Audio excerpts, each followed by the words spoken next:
Hi, my name is Russell Razak.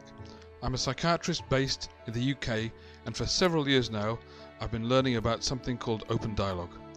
It's a way of working in mental health services that redresses the power imbalances embedded within the system, so that we work with people more as equals and engage in a mutual journey of discovery to share the experience being had and understand together what it means. Open dialogue is, as the name suggests, about putting dialogue, genuine, open-minded and open-hearted dialogue, at the centre of all we do. And as such, the dialogical way really represents a revolution in mental health care.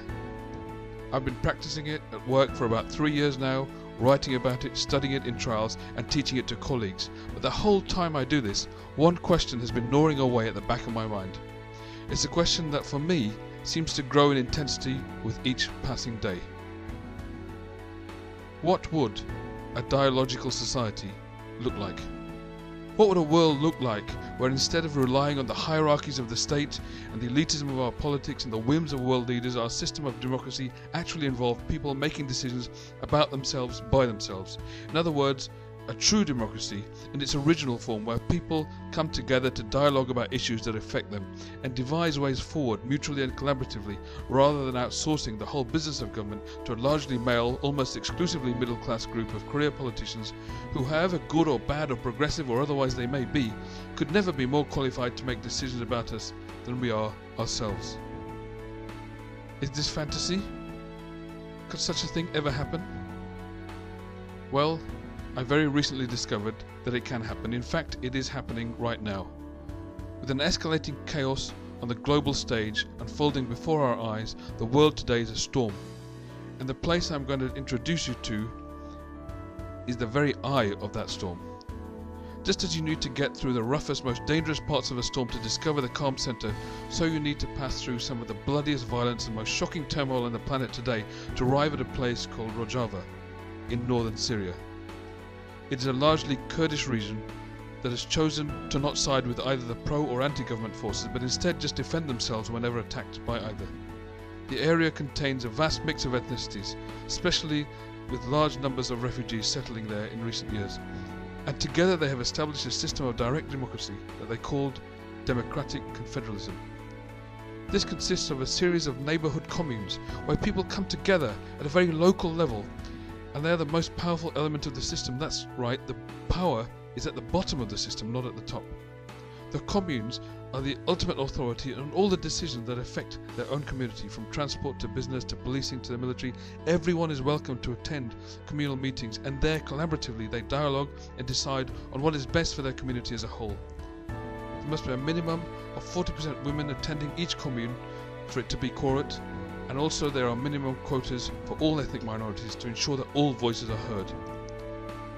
Only decisions that can't directly be made at the communal level are then passed up to regional council levels and then wider federal levels, but the power always rests with the neighbourhoods, and the higher levels are answerable to them. It's a democracy based on people dialoguing with one another at a local neighbourhood level and wherever possible, asking no one to make decisions for them but themselves. Now, this isn't some fly-by-night momentary arrangement. It has been meticulously planned for years by a Kurdish leader known as Abdullah Öcalan. Öcalan fell in love with the work of a philosopher named Murray Bookchin, and then started writing a political treatise around these ideas in prison since his incarceration in Turkey by the Turkish authorities in 1999. Reading Öcalan's ideas, the Kurds of Turkey and Syria started to organise in their neighbourhoods and imagine what such a world might actually look like. Then, after the Syrian war started, the cantons of Rojava formally launched what they call democratic autonomous administrations in 2012. This system of government now covers a population of nearly 5 million people, and while valiantly defending their territory, fighting off IS at the one end and the Assad regime at the other, what they have done in the middle of it is to launch the single greatest experiment in direct democracy in human history. Yet, had you even heard of it before? With all the news and reporting that goes on from that region, has this ever been anywhere on the radar? No. And you know why not?